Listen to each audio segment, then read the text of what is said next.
என்னம்மா குழம்பு? முள்ளங்கி சாம்பார். மோ வேற குழம்பு வைக்க தெரியாது உங்க? எல்லாரும் முன்னாடி ரொம்ப அசிங்கமாயிடுச்சு. ஷிட். இந்த மாதிரி வாட்டர் ஃபில்டர் போட வந்து எங்க வீட்டுல வாங்கப்பட்டு செட்டில் ஆயிட்டு.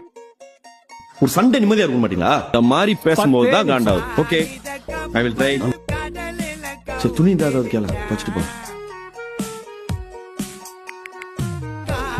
இல்ல இல்ல ஊசி போட்டு விடுங்க கிடைக்காது. டீ சாப்பிட்டு இல்லாம டாக்டர் 1 hour ஆகும்னு சொல்லிப்பாங்க. எங்க எனக்கு பசிக்குதுங்க.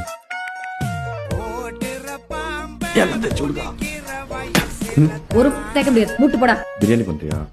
சோறு இனிமே சோறு கீர்னு எவனாவது என்கிட்ட வந்தீங்கன்னு வச்சுக்கோங்களேன், தொடப்ப கட்ட பிஞ்சுக்க சொல்லிட்டேன். சரி புட்டு வர ப்ளீஸ் பிரியாணி. பாட் புஸ் புஸ். தூங்கும்போது தலையில தண்ணி ஊத்துச்சு பைத்தியம். நான் மட்டும் குடிக்கலாம். மாமா குடிக்கலாம். அத்தனை குடி. ஓட்டிட்டுல வரும் பாத்து.